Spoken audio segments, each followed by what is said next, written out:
슬기로운 다섯 처녀처럼. 마태복음 25장 1절에서 13절 말씀.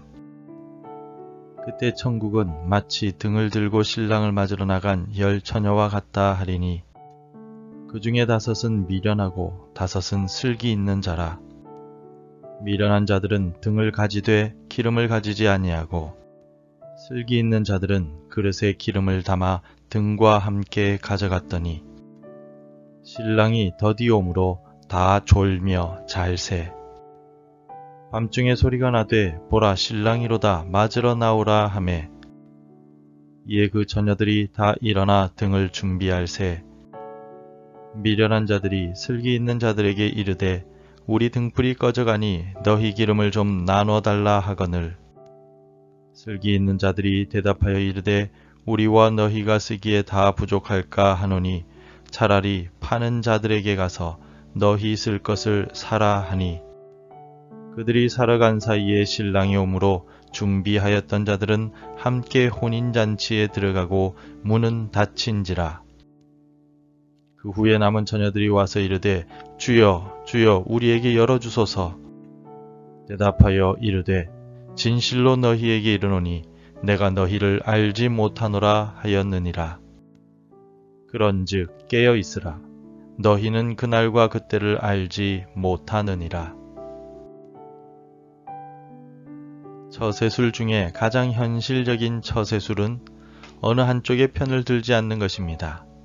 어느 한쪽으로 치우치지 않고 상황에 따라서 이쪽 저쪽을 선택하는 것이 당장에는 유익이 될 수 있습니다. 현실적으로는 상황에 따라 움직이는 것이 좋을 수 있으나 신앙에는 회색이라는 것은 없습니다. 흰색이 아니고 검정색도 아닌 어정쩡하게 섞인 회색 신앙은 신앙이라고 부를 수가 없습니다.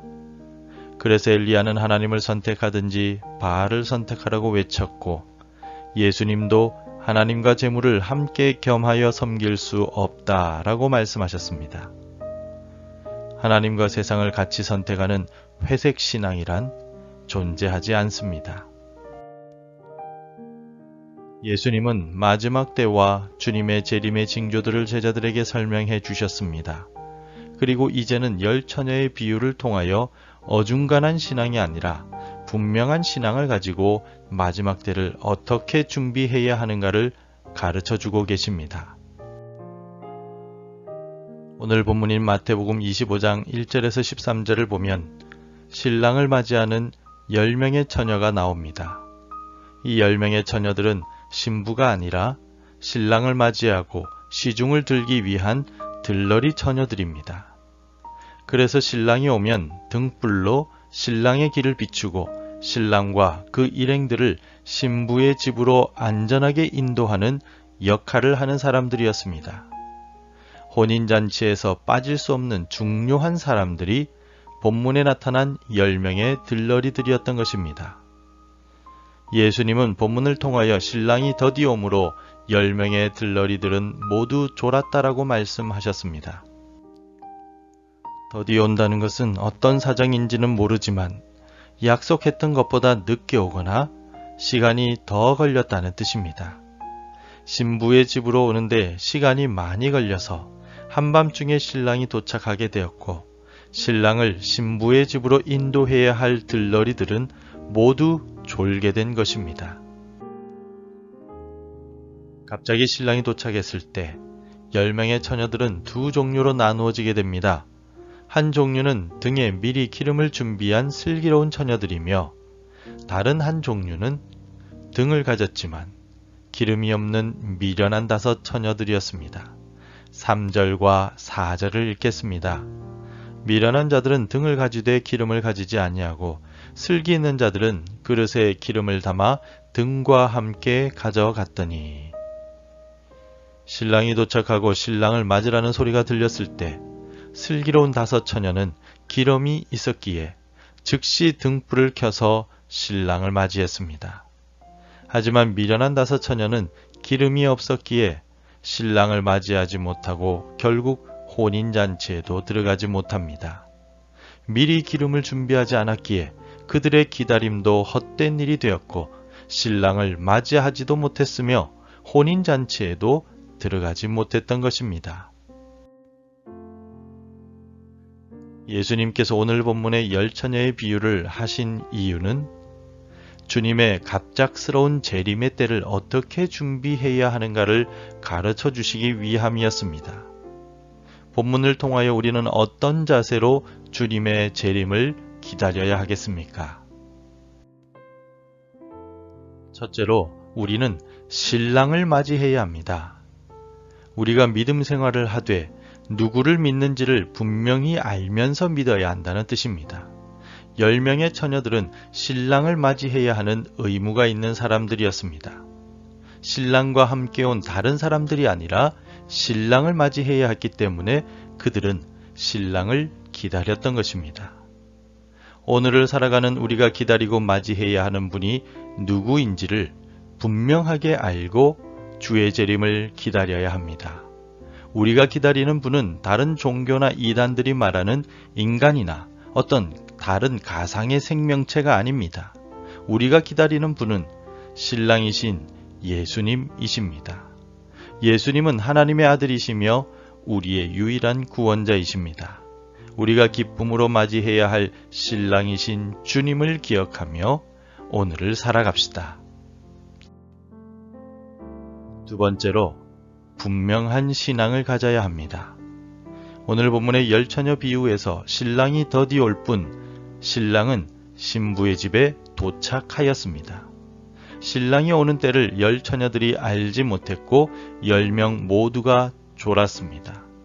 하지만 신랑은 마침내 도착했고 졸던 10명의 처녀들은 모두 깨어나 신랑을 맞이해야만 했었습니다. 우리가 가져야만 하는 분명한 신앙이란 주의 재림은 반드시 있다라는 사실을 확신하는 신앙입니다. 주의 재림이 언제이다 라고 말하는 사람들에게 관심을 두지 말아야 하지만 반대로 주의 재림은 없다라고 말하는 사람들에게도 관심을 두지 말아야 합니다. 이미 재림했다고 말하는 사람들 역시 우리의 관심의 대상이 아닙니다. 성경에서 말씀해 주시는 대로 천군 천사의 나팔 소리와 함께 모든 인류가 동시에 볼 수 있는 영광의 모습으로 우리 주님은 반드시 재림하실 것입니다. 그러므로 이 소문, 저 소문에 흔들리지 말고 분명한 신앙을 가지고 다시 오실 주님을 기다리며 살아갑시다. 마지막으로 성실한 삶을 살아야 합니다. 10처녀의 비유에서 슬기로운 5처녀와 미련한 5처녀 모두 등을 가지고 있었습니다.